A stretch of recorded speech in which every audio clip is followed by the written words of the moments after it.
नमस्कार. लक्ष्मीच्या पावलांनीमध्ये आपल्याला येणाऱ्या भागांमध्ये जबरदस्त असा ट्विस्ट पाहायला मिळणार. आपण पाहत आहोत की राहुल इतका चिडलेला असतो, त्याचं बघता बघता कंपनीतलं स्थान कमी होत चालले आणि कलाचं वाढत चालले. त्यामुळे त्याला खूप टेन्शन आलेलं असतं. तो आणि त्याची आई दोघं मिळून कारस्थान आता सुरू करताय. त्याची आई सरोजचे कान भरायला आलेले असते. हे बघ, तुझी सून बघता बघता कंपनीत आता कला आविष्कारची मालकीण होऊन बसली आणि सगळे अधिकार आबांनी तिच्याकडे दिले. बघ बरं, तुला काय वाटतंय? तुझी सून बघता बघता सगळी कंपनी, सगळा पैसा अडका तिच्या ताब्यात घेईल. तेव्हा मात्र सरोज चिडते. तू जे काय बोलते आहे ते आता बोलणं बंद कर. तिच्या अंगात कला आहे, तिने तिच्या कष्टाने हे सगळं मिळवलं आहे आणि आबांनीही त्याचाच गुण गौरव केला आहे. आता मी कोणीही नाही तिला काही सांगणारी. ती तिचं काम उत्तम प्रकारे करत आहे. कला मात्र आपलं मन लावून सगळे करत असते आणि ऑफिसमध्ये कला फोन करून सानिकालाही सांगत असते काय करायचं काय नाही. प्रत्येक गोष्ट सानिका आणि त्या दोघीजणी मिळून ठरवतात. आता सानिकाने फोनवर बोलून झाल्यानंतर फोन ठेवला. त्याच्यातच लगेच सरोज सानिकाला बोलवते, काही डिझाईन तिला दाखवते. त्या डिझाईन तू तुमच्या कला आविष्कारमध्ये ॲड कर, खूप सुंदर डिझाईन आहे. तेव्हा मात्र सानिका म्हणते, हे मॅडमला विचारल्याशिवाय आपण ॲड नाही करू शकणार. रोहिणी म्हणते, का नाही करू शकणार? सरोज तर ह्या कंपनीची पूर्वीपासूनची अनुभवी अशी मालकीण आहे, तिचं ऐकायला हवं. पण सानिका म्हणते, ह्या कला आविष्कारचा निर्माण सगळं काही कलाने केलेलं आहे, त्यामुळे कला मॅडम ठरवतील त्याच डिझाईन घ्यायच्या की नाही. आता आपण नाही ठरवू शकत असं म्हटल्यानंतर सरोज मात्र संतापते, ती चिडते. तिच्यात लगेच रोहिणी तेल पाणी घालायला आहेच तयार, फोडणी करायला. मग तीही मध्ये मध्ये बोलू लागते, बघ तुझं कोणीही मान ठेवत नाही असं म्हटल्यानंतर ती तावातावाने लगेचच अद्वैतकडे जाते. सरोज त्याला विचारते, मी काही डिझाईन सुचवल्या तर त्या घ्यायच्या की नाही हे आता कला ठरवणार. माझा इतका वर्षाचा अनुभव तो काहीच कामाचा नाही. मी ठरवलं कला आविष्कारमध्ये काही डिझाईन ॲड करायच्या तर सानिका मला सांगते की कला ठरवणार घ्यायच्या की नाही. अद्वैतही तिला तेच सांगतो. अद्वैत तिला सांगतो, आई आपण ट्राय करून पाहिलं, वेगवेगळ्या डिझायनरही ॲड करून पाहिल्या, पण स्वामीनाथन सरांना कुठल्याही डिझायनरकडनं डिझाईन आवडतच नाही. त्यामुळे कुठल्या डिझाईन ठेवायच्या कुठल्या नाही हे सानिका आणि कला आणि स्वामीनाथन सरच ठरवतील, आपण त्याच्यामध्ये काहीच बोलायचं नाही. इकडे घरी आल्यानंतर रोहिणी इतका प्रयत्न करूनही यांच्यामध्ये काहीच भांडणं होत नाही आहे असं बोलत असते राहुलसोबत. तेव्हा राहुलचाही संताप होत असतो. मलाही नक्की काहीतरी करावं वाटतं गाई, मला ना ती मुलगी सहनच होत नाही. ऑफिसमध्ये तिचं सगळं वाढतं चालणारं वर्चस्व हे सगळं काही मला असह्य झालं आहे. रोहिणी म्हणते, घरात तर तिने तिचं वर्चस्व निर्माण केलं, आता तिचं स्थान आता कंपनीतही इतकं वाढलं आहे की ते मलाही सहन होत नाही.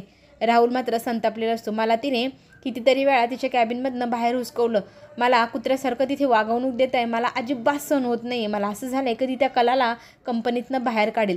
त्याच्यासाठी एक आयडिया त्याची आई त्याला देते. आता तू जी नवीन फाईल आहे ना डिझाईनची, त्याच्यामध्ये आपले हे फालतूची डिझाईन घालून ठेव जी स्वामीनाथन सरांकडे जाणार आहे. आणि कला जाण्याच्या अगोदरच राहुल तिथे पोचतो. तिच्या कॅबिनमध्ये जाऊन सगळं काही तो सेट करून देतो. चुकीच्या डिझाईन स्वामीनाथन सरांच्या फाईलमध्ये लावून ठेवतो. त्याच वेळेला तिथे कला येते. कला त्याला विचारते, तू काय करत आहे? तेव्हा तो म्हणतो, माझी कंपनी, माझं ऑफिस, मी कुठेही बसू शकतो. तेव्हा ती म्हणते, माझ्या ऑफिसमध्ये नाही बसू शकणार, तू बाहेर जायचं. तेव्हा मात्र तो बाहेर येतो आणि म्हणतो, आता जे काय घडेल ते पाहायला मज्जा येईल. आता त्याने काय केलेल्या गोष्टीचा काय दुष्परिणाम होतो हेही पाहतच आपण. थोड्याच वेळाने स्वामीनाथन सर फार चिडलेले असतात आणि त्यांच्यापर्यंत ती फाईल पोचलेली असते. ते फाईल पाहिल्यानंतर इतके चिडतात, असे कसले डिझायनरने डिझाईन बनवले, तुमच्याकडनं दरवेळेलाच कशी गफलत होते. मी कितीतरी वेळा तुम्हाला ओरडून सांगतो की मला डिझाईन कशा हव्या, कसले फालतूचे डिझाईन तुम्ही माझ्या डिझाईनमध्ये घालून देतात. तितक्यात लगेच कलाला आठवतं की आपल्या कॅबिनमध्ये राहुल आला होता. 100% राहुलनीच काहीतरी गडबड केली. मग कला त्यावेळेला सावरासावर करत म्हणते, बहुतेक काहीतरी मिस्टेक झाली, मी तुम्हाला योग्य फाईल आणून देते, चुकीची फाईल बहुतेक तुमच्याकडे गेली असावी, माफ करा असं म्हणत त्यांची माफी मागू लागते. अद्वैतच्या मात्र लक्षात काहीच येत नाही. मग राहुलची केलेली गडबड कला त्याला सांगू लागते, तुझ्या भावाने हे असं केलेलं दिसते, तोच माझ्या कॅबिनमध्ये होता. मग तो म्हणतो, आय सी, म्हणजे हा नक्कीच राहुलचाच प्लॅन असेल, पण असं का करतोय तो? त्याचा संताप होत असतो. पण आता स्वामीनाथन सरांशी बोलण्यासाठी, मीटिंगसाठी आता नवीन डिझाईन त्याने त्याच्या लॅपटॉपमध्येच घेतले आणि तेच लॅपटॉप घेऊन स्वामीनाथन सरांकडे तो जातो. सगळ्या डिझाईन वगैरे दाखवतो आणि कलालाही टेन्शन असतं की आता ह्या डिझाईनबद्दल स्वामीनाथन सर काय म्हणतील. स्वामीनाथन सर सगळ्या डिझाईन पाहतात. हां, ह्या मला डिझाईन हव्या, ह्या आहे ह्या. अगोदर जी फाईल दिली ती चुकीचीच दिली होती. आता मला कोणीही थांबवू शकणार नाही. आपण लवकरात लवकर हे कला आविष्कार लॉन्च करूया असं म्हणत कामाला लागू असं सांगून आता स्वामीनाथन सर निघून जातात. त्यांना लवकरात लवकर ही जी काही कन्सेप्ट आहे ती पूर्ण करायची आहे. दुसऱ्या दिवशी अद्वैतला सकाळी सकाळी स्वामीनाथन सर फोन करतात. आता डिझाईन आणि दागिने सगळं काही तयार आहे. मॉडेलिंगसाठी मला तुम्हीच दोघं जणं पाहिजे अशी त्यांची आता अट. आता हे ऐकल्यानंतर अद्वैतला धक्का बसतो. आता आपल्याला हेच परत करावं लागणार म्हटल्यावर त्याला टेन्शन येतं. पण स्वामीनाथन सर म्हणतात की मला मॉडेल म्हणून तुम्ही दोघेच पाहिजे, मला दुसरं कोणी व्यक्ती दिसतच नाही. तुमच्या दोघांचा हात गुण पाय गुण जे काही समजायचं तो समज. त्याने नक्कीच आपला हे काही नवीन प्रोजेक्ट आहे तो आणखी मोठा होणार. मग हे ऐकल्यानंतर कलालाही टेन्शन येतं. परत आता आपल्या दोघांना परत मॉडेलिंग करावी लागणार म्हटल्यावरती कलालाही टेन्शन येतं. तर अद्वैत काही म्हणतो मला कुठे आनंद होतोय तुझ्यासोबत फोटो वगैरे काढण्यासाठी, पण आता हे स्वामीनाथन सरांसाठी करावं तर लागणार असं म्हणत दोघंही टेन्शनमध्ये असतात. आणि लवकरात लवकर त्यांनी बोलवले म्हटल्यावर तयारी करून जावं लागेल. पण कला म्हणते ही गोष्ट सरोज मॅडमच्या कानावर घालायला हवी. आता ते सांगण्यासाठी सरोज मॅडमच्या रूममध्ये येते. सरोज फार चिडते. दरवेळेलाच काय तुमच्या दोघांचं असतं, मला तर अजिबात सहनच होत नाही. तुम्ही दोघंजणं मॉडेलिंग वगैरे असं काहीतरी करणार. एकदा चूक भूल म्हणून केलं तर ठीक आहे, पण आता पुन्हा स्वामीनाथन सरांना दुसरी मॉडेल भेटत नाही का? माझ्याच मुलावर पाणी पडले का? लगेच ती स्वामीनाथन सरांच्या विषयावर बोलण्यासाठी अद्वैतकडे जाते. अद्वैतलाही टेन्शन आलेलं असतं. तो म्हणतो जर केलं नाही तर करोडोंची डील कॅन्सल होईल, तर करावं तर लागेल. पण त्याची आई म्हणते तुम्हीच दोघं का पाहिजे, पण त्याला दुसरं कोणी मॉडेल म्हणून भेटू नाही शकणार. पण अद्वैत सांगतो स्वामीनाथन सरांच्या मनात आता बसलं आहे की आम्हीच दोघांनी केलं की आणखी जास्त यश मिळतं. त्यांच्यासमोर आता काय बोलणार, त्यांच्या मनधरणीसाठी हे सगळं करावंच लागेल. मग त्याची आई म्हणते करा, तुम्हाला जे वाटेल ते योग्य वाटेल ते करा, आता मी काय सांगणार तुम्हाला असं म्हणत ती तिथून निघून जाते.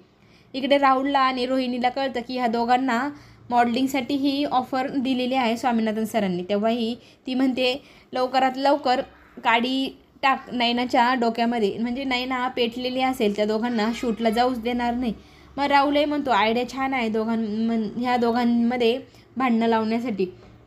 इकडे कला तिच्या आईवडिलांना भेटायला येते. त्यांना सांगू लागते की नवीनच कला आविष्कार नावाचा माझ्या दागिन्यांचा एक कलेक्शन सुरू झालेलं आहे, त्याच्यामध्ये तिला मिळणारं यश तिच्या आईवडिलांना ती सांगायला आलेली असते आणि त्यांचा आशीर्वादही घ्यायला आलेली असते.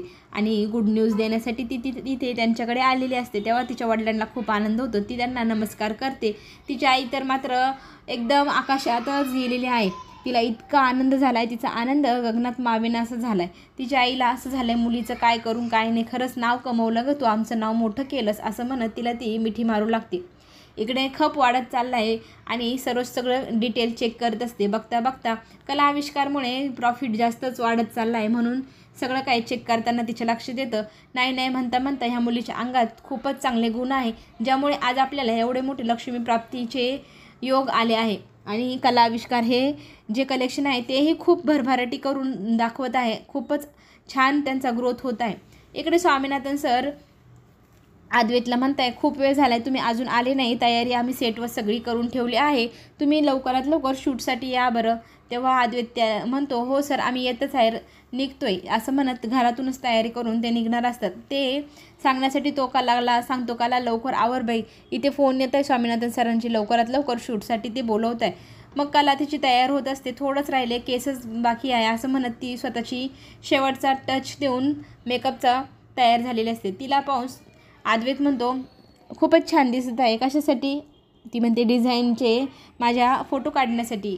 मग फोटोग्राफ्स वगैरे सगळं काही छान काढून झाल्यानंतर स्वामीनाथन सर खूपच कौतुक करतात. तुम्ही दोघं म्हणजे खरंच राजहंसचा जोडा, लक्ष्मीनारायणाचा जोडा, जिथे जाल तिथे यश घेऊनच घरी येतात बाबा तुम्ही.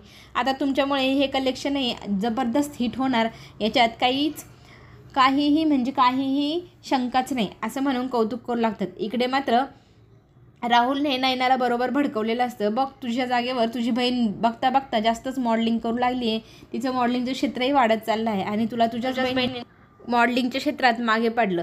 आणि जाब विचारण्यासाठी कला आबांकडे जाते. आबा तिला म्हणतात मूर्ख मुली, तिने तिच्या मेहनतीच्या बाळावरती हे सगळं मिळवलं आहे, तुझ्यासारखं इथे माझ्याशी भांडून किंवा कोणाची मदत न घेता स्वतःच्या पायावर खंबीरपणे उभी राहिली, त्यामुळे आज तिला इतकी प्रसिद्धी मिळाली. तिचं कला आविष्कार मोठ्यात मोठं नाव कमवत आहे.